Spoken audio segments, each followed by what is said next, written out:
Hey, hello to you. Welcome to One Talk here. It's good to have you back on the One Sports Show. We're heading into, yes, episode 4. Gee, what a journey. Yeah. And we just started. It is a journey. We've still got plenty to get through. But Evan, yeah, good to see you back. You're looking nice and fit. Yeah, I had to speed myself up a bit, but, you know, I've just loved the show. That's about being on the show. Way. And Terry, you're still looking young as well. Probably, despite, we both need some more hair, but that's okay. We've got a pretty jam-packed show again today. First of all, we'll kick off with that historic visit back to PNG. I think 20 years since he was up here. Matty Johns catching up with two of our rugby league legends, Derek Kawai and Arnold Krewanti. Yeah. What a story that will be. What a story it is. Come up as a player. This time he's come back as a commentator, and also he's got his own show as well. Mm-hmm. But it's good to have someone like Matty Johns here in PNG, especially in Port Moresby. So let's have a look at with Terry catching up with Derek Kawai, Arnold Krewanti, and of course Matty Johns. Hey, finally, eh? Yeah. I got Barry up there. Hey, Darry's up here. Long time no see. Good to see you, mate. How you keeping? Two old teammates met up with one of our favorites. I mean, it's good to see Matt up here. Oh, yeah. He's a legend himself, he's got a big following and all that, and for him to come up and, at least come and visit the club is something else. The conversation begins with memories, not milestones. When I was a kid, I used to sit on the hill those first couple of years and watch these blokes play. Oh, really? One thing about the Knights, mate, you forget the blokes that played for the Knights, those original boys. Did he ever tell you about the time that we're playing a game and he dyed his hair red and blue? and the coach made him wash it out before the game. Yeah. I sort of remembered a bit, but not so much until, like today, for example, he got up and he told me about that game that game we had where I painted my hairs blue and red. And I was supposed to run in the field with that, and then my coach got up and told me. Who told you to do that? My coach got up and said, "Honey, go in the toilet and get rid of that." Because he wanted me to concentrate on the game, because I think it was the last game of the season. So he didn't want me to have that, so I had to go back but I totally forgot about that, and Matt reminded me about it. Going back to the beginning, before Australia, before the NRL, it was simply boys playing rugby league. We started off when I was 13 to 15 years old. I started playing rugby league in our village. And then Taragao and Ricky Wagi, they saw me. I was just, playing up to the standard. Mm-hmm. And they talked to me to come and join them. And so I came and joined them at about 85. I was playing under 19, and from under 19 that year, 86, I went up, and I was playing A grade. I was just only about 18 years old. On the grand final, there. The highlight is when we played against West Tigers, West Gulf. That's where we won the game, and I scored one unbelievable try from nowhere. That's where the highlights are. Yeah. For me, it's a bit of a lucky because I was playing under some of the experienced players, especially Taragao, my brother Helangi, Kingao, Arabo Taumaku, Greeny Mare. And after that, Mayor joined. Neither man chased history. One opportunity simply led to another. Somehow that fellow mentioned my name, and they ring my president, and we met at the Borokos somewhere. And they got my profile, myself, Arabo Taumoku, and Mike Sarre. Because of age-wise, they are too big, and I was just only about 18. Mm-hmm. And they went, and after that, when we played Panasonic Cup, we went down to Laikado. That's where all the Anochi scouts were, all of them were watching. That's where they got me. After we came back, the year later, instead of playing here, they got me and I went down. I used to play with one of our Maroons legend, Gary Lesson. We used to play centers together. After that, they saw me. I only played about 7 games on under 23s, and trying to come back, they gave me a full contract. That's why I signed, and I came back for holiday and went back. 87, I was playing with North Sydney. After that year, 88, that was same time I was trying to come back. The Newcastle officials went down and talked to my manager. That's where Arnold and Baltimore came over. Okay. Arnold joined me with Newcastle, and Ball went down to Canterbury Bulldogs. Looking back, they realized what those moments became. History caught up with them. Yes, it was. Yeah, and you know, we had the potential at that time, and you know, we were like homegrown talents that came right out from our local leagues, and it shows that we got a huge talent base in there. It's just about exposing it and giving them that opportunity. I guess I was a bit lucky too, because I was actually playing schools rugby league at that time. I think at that time they were playing with they call it under 50s and under 40s and under 50 kilos. Okay. So I actually played a bit of that, and that's how. I mean, but you know, it was more natural talent. It was you never got exposed to like when you were a kid, when you were young. You know, coming through those program, you know, knowing all the basic skills and all that sort of stuff. There was none of that, but we just, you know, we actually made it. So it shows that we got a huge talent here in the country. We just have to identify it, and then. They're no longer playing professionally, but they're still connected to the game and the people who share it.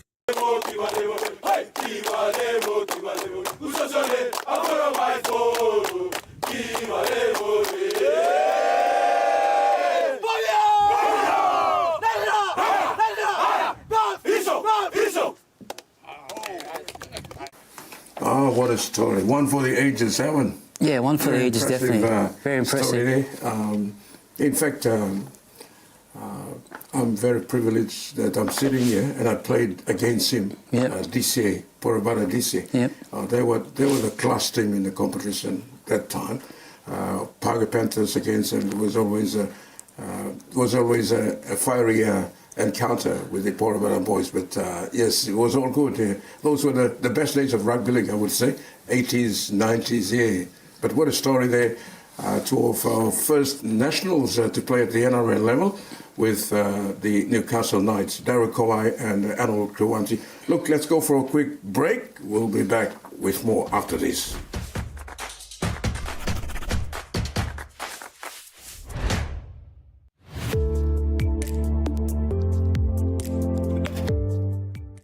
Gets the pass to Benjamin. He's over. Oh, they'll be feeling good about that.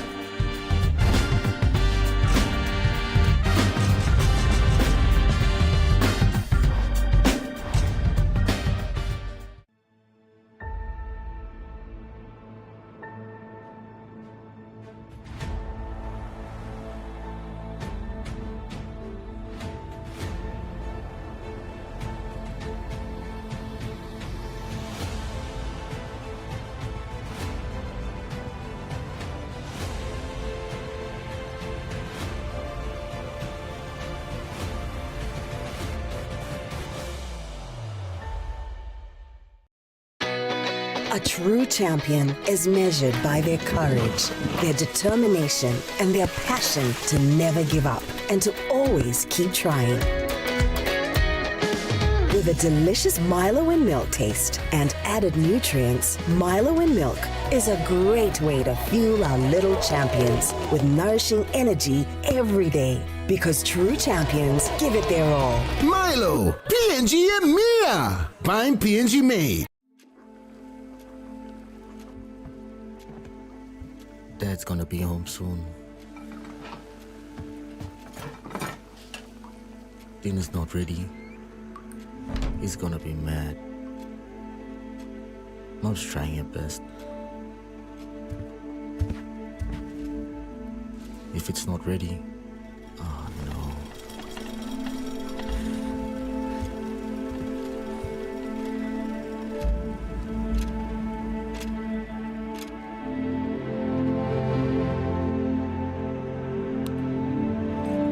I'm proud of my old man. If he can change, anyone can. New Fabuloso multi-purpose cleaner with an irresistible fragrance that lasts all day long, creating a field of flowers in every corner of your home with an irresistible fragrance that lasts and lasts all day long. Fabuloso, irresistible fragrance.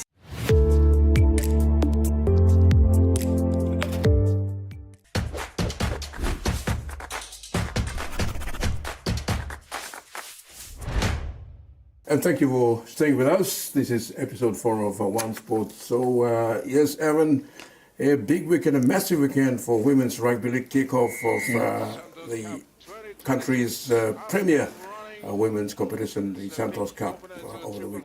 What a massive rematch of last year's big grand final. Yeah, look, it was great to see both teams starting off. The Baris up against the Goroka Lions to kick off round 1 of the Santos Cup here. In the last weekend as well. A lot of competitiveness in that match and no love lost from both teams. And, talking about the Goroka Lahanis, going down in that final last year, they had something to prove as well. But the Baris came out really strong in that match, really impressed with, some of their forwards and some of their players as well. I think standout players. I think now Kelly's... Their forward pack really did the damage up front for them, set the platform for them. Well, it looked like the Lahanis started well.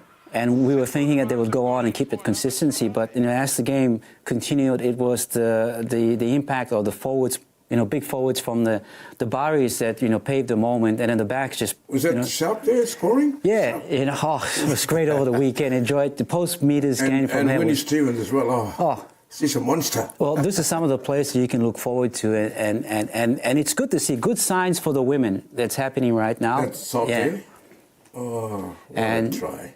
And what about the 3-try hero from Kelly? Oh, the Flyer, former Seven sensation, Nolly Kelly. Yeah, and she just continued to thrive. I mean, it's early days, but with World Cup coming up at the end, and if some of those players that we saw on display, if they can stay fit, healthy, and also competitive throughout, they could be on the list for being chosen into the Orchid side. So.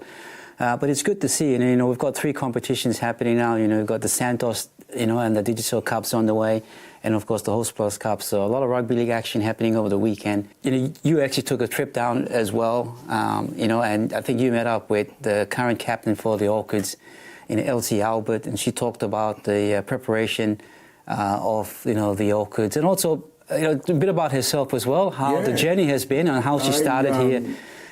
From playing and all the way back down to Australia, where how she was scouted and how she's been playing. And also, not only playing as well, she's taken time out to really refresh herself in terms of getting out there as a game development officer. Yeah, that's right. Yeah. And improving herself. She's working with a lot of young kiddies, from elementary up to primary, and she's doing a really good job there. And it was hard at first, the language barrier, but she worked really hard to perfect the English, and look at where she is now. She's done really well. Yeah. Well, we talk about Power Mary. She's one of them. She brings a culture down there in a different level, and she goes out there in the game day development officer and talks about rugby league and other stuff. So let's have a look at the story that Terry did, an interview with Elsie Albert. This is the skipper, Elsie Albert for the line. So I've always been a fan of rugby league growing up. I've watched people like Paul Gallen, Billy Slater, Cameron Smith, but the passion of playing started when I went to University of Woodall in East New Britain. The captaincy and the move to Australia almost never happened for Elsie Albert. A former boxer, she went to Woodall University to study tropical agriculture, not to become a rugby league player. The competition that we were playing in, they said they have to have a girls team if you're going to have a boys team. So we fielded a team of 9.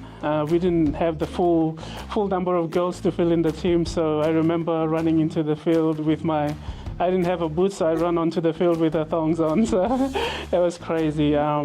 Moving straight from Papua New Guinea to Australia brought culture shock, a language barrier, and perhaps the hardest challenge of all, being away from family. I didn't have a lot of family here as well, so the first time I came here, it was hard. It was hard to communicate with the coaches. It was hard to communicate with my teammates as well. But over time, I've improved.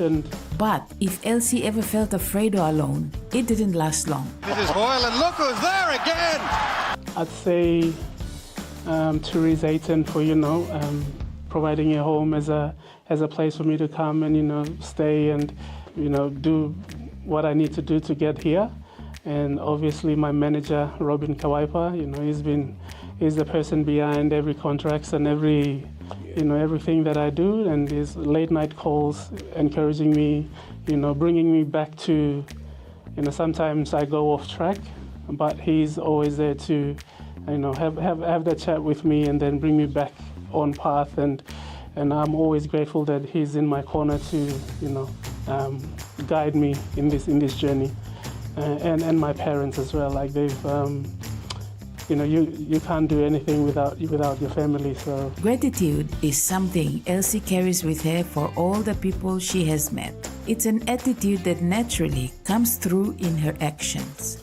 Eels as well, they've been pretty good with me, and they've. I'm not also just like work for them. I mean play for them, but I also work as a development officer for the schools. Like I go out to schools and work with young kids, teach them the basics of rugby league and stuff. So yeah, I'm just grateful. Yeah, I've already had a chat to her over the phone. Please say hello to her for me, when you go over there, please. And I'll be in regular contact with Elsie because as well as being such a really good player and ambassador for Papua New Guinea, she's also a very good person. So, I'm looking forward to get to know her over the next few months before the World Cup. And just a friendly reminder, you can watch all Rugby League World Cup matches played on home soil right here on TV1. And there you have it, a snapshot of what's in store for our PNG Orchids. Momentum is certainly building. Coach has been having a lot of regular conversations, I guess, with the captain and also PNG RFL, how they're going to prepare for the big event coming up at the end of the year. Well, definitely has to have a regular conversation because he's a new coach, head coach, and coming into the World Cup, year as well in 2026.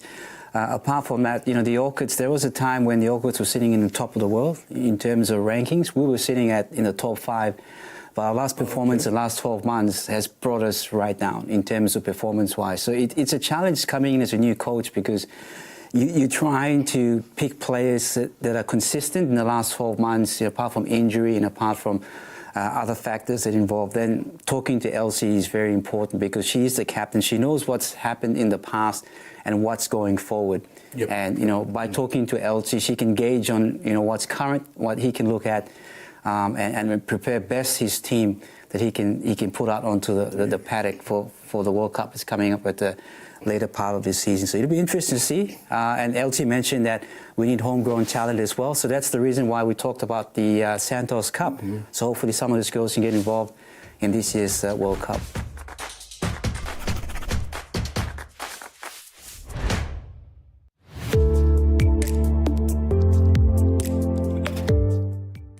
Gets the pass to Benjamin.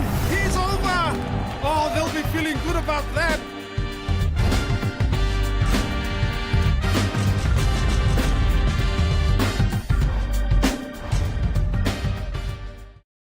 The seeds of our future have always been right in front of us. The next generation deserves to see our planet in all its natural splendor.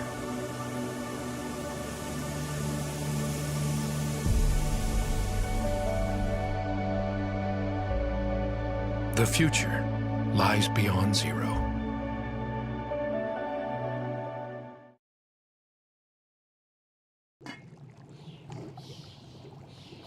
Hiya, Mama. You wait then, but me add him special flavor. Put in more flavor, put in more taste. Magic kakaro, get up and big smile on face. Time for him chicken, a great kumutu. Sip, sip, the moo, yes, magic on you. Maggi, PNG and Mia. Find PNG made.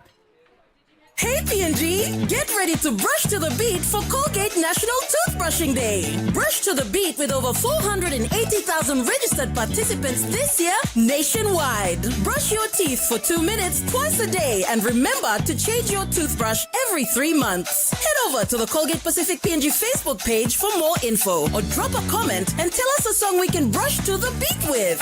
Get brushing this National Toothbrushing Day with Colgate. Em tambo tru lonkarim o salim na simokin. Marijuana or all drugs no good ikam lo overseas or some cocaine or crystal meth. Nupla law oli kolim Controlled Substances Act 2021 by making sawe lo you lo baim court fine enough money mark enough lo 2 million kina or go life year calabus. This platok sawe ikam long National Narcotics Bureau. One time Halivin, Willem Australia, Papua New Guinea Law na Justice Partnership.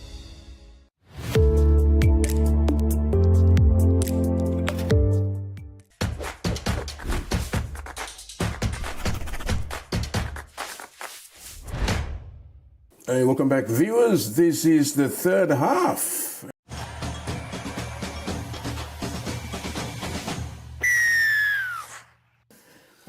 This is where we talk some serious business about the rugby league, some things that happen behind the scenes, and we'd like to gauge the views of the public out there as well, our viewers, to come on board and be part of this. Yeah, I love this conversation. You know, you've got the second half in rugby league. We've got our third half as well. We talk about conversations, and we're more just go a bit deeper into what happens in rugby league over the weekend or what's been happening in the current topics, and talking about rugby league. Of course, a lot happening. The Santos Cup started, then we've got the Digicel Cup triple header that happened here at the National Football Stadium. The competition is really hotting up. We've got 4 rounds left of the regular season, and the teams are really stepping up as well. But what a contest, fiery encounter between the Younger Milks and the Port Moresby Vipers. Most impressed about the Younger Milks, their performance, just watching how they play. It felt like they were just too fast for the Port Moresby Vipers. Vipers at home. And the Vipers last week against the Gulf East, they didn't even look at, what we know of the Vipers. Not very impressive. Yeah, the form, not really impressive. It's been scrappy in terms of winning for the Vipers. And the coach mentioned that a lot of things to work for them. Started the season well for them, but the Younger Milks, they came out shooting at the blocks. They were at the top of their game throughout, the full 80 minutes. And, the Vipers, the poor Vipers were just chasing them all day long. Yeah, they had their tails to the backs. Well, and good on the Younger Milks. They come to Port Moresby and they put on a good show, but it's the consistency and how they played throughout the 80 minutes and how they performed as well. And we always says that it's not how you prepare on the field, but off the field. Obviously, their preparation has been good, and that's how they performed throughout that game as well. And I was impressed with their defense, including some of the attacking plays they had as well. Yeah, definitely. I think the halves really controlled their game. Really Roger Larker, he did great as well. But a lot of movement happening as well. It's clustered, Terry, in the top 6 at the moment. As you mentioned, we get into the business end of the competition. But a new leader that we've got. Yeah, interestingly, one of the foundation clubs now, I think they've been tracking really well in the past 2 seasons. Made a grand final, but unfortunately couldn't go all the way. But now they are back on top with 4 rounds left. Manly Mooks. Yeah, Manly Mooks sitting at the top. Leaders. The Kandes have now, gone down to second place. And can the question be asked, did the Kandes start off too early in terms of winning, or are they... Are they hitting peak too early or what? But I think they're still a contender. Yeah, they're still a contender. If they can stay within that top, 1, 2, and 3, they're a contender for, or maybe it is because of injury-wise that's affecting their preparation, exactly, as they go through. But Manly Mooks now sitting at the top. So, that's how the Digicel Cup is sitting at the moment, and I'm looking forward to the next couple of rounds coming up. But, look, from that, of course, we had the Hunters. It was D-Day for them. Terry... Yeah, big triple header there. Started off with the Women's Santos Cup round 1, and then 13 round, the Ladies Selection Mobile Cup there, and then the big one, the main event of the day, PNG Hunters. Yeah, North Devils. We played them, in the last cup. I think the prelims that we mentioned in the commentary as well. They played really well, but a couple of individual performance, stand-up performance as well from some of the young Hunters players as well, like Graham Rex, Douglas Dave. Good to have him back in the side as well. He played well. But the most person that we always see week in, week out perform, 100% Sonny Wobble. Sonny Wobble. You know, it is try assist, it is scoring tries, it's backing up. You know, himself and Captain Ila Alu, they're inspiration to the side. With the side coming off a long trail of losses, this game was very important in terms of bringing back confidence to themselves. Yeah, that was a game that just got away. Yeah, right at the back. They scored first, which brought the crowd up and some confidence for themselves, but just some easy tries, just let the North Devils back into the game, and that's something they need to look at. And you know, the question's been asked as well about in some of the performance of the players, some of the performance of some of the things that went happen. Coach Paul Layton, you know, in the post-match interview, he talked about moments, you know, and the moments that led to them performing too hard. Do they leave some of the things too late, or do they need to start better in the first 10 or 20 minutes? And we mentioned that, you know, they left some of the things too late. 2 minutes ago, and of course Felix Becky. And of course those big moments, as you alluded to earlier on. You know, you got to ice that big moment. Exactly. And the decision of Felix Becky, the question's been asked whether, you know, look, you can't blame him. You know, he's a young kid. Maybe there's people out there saying he's still growing. Yeah, you know, he thought that it was the best option at that time. You know, the kick was the best option, or could have gone through the hands. And it's just that could it been a brain explosion for him? You know, could it be inexperience? A lot of questions been asked. Yeah, the big boys really stood up there, leading from the front, as you mentioned there. But again, couldn't get a win in the end.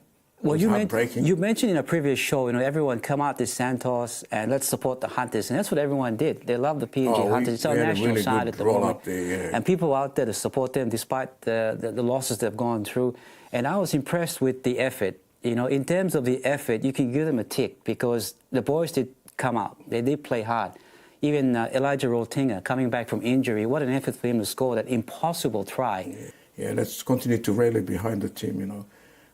It's been a very difficult season for them and losing a lot of players. It's really depleted our playing stock there. But I'm sure with the visit of Matty Elliott the week before, and I think it's really instilled some confidence and also just that good mindset to look forward to the next season, because you have your seasons. Sometimes you're up, sometimes you're down, but there's good things coming for the PNG Hunters, I would say. So just get out there and rally behind the team just to see out the season. Well, you know, some of these players have played for the first time in terms of gelling together as a team. So you've got next year coming up. If they stay consistent and they're in the team next year, who knows? It could different results, you know, down the line. So it's all about just keeping this team together and looking forward for next year's preparation. So yeah.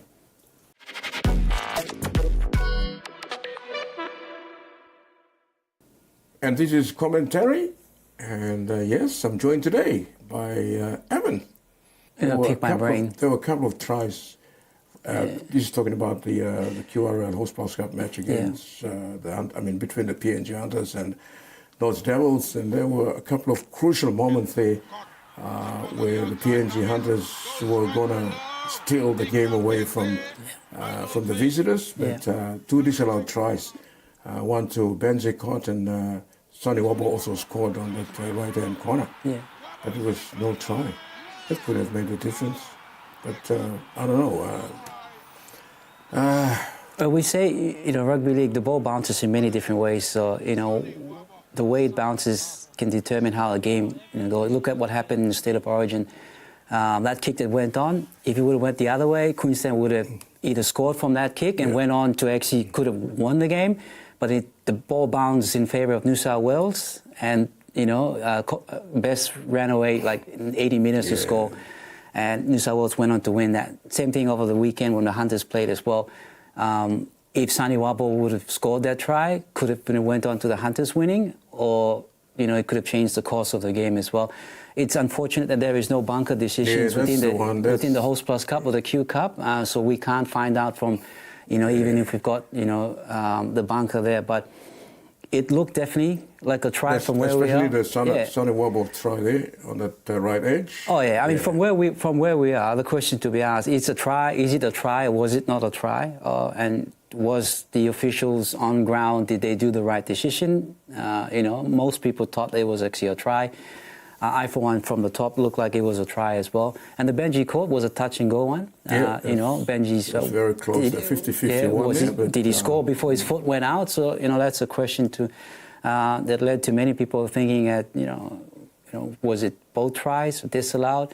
Or if, for example, if the referee gave Benji caught a try, then maybe it would have changed the course on Sunny Wabo not scoring that try as well. So it's a decision that, I don't know, it could have gone either way and changed the course of the game.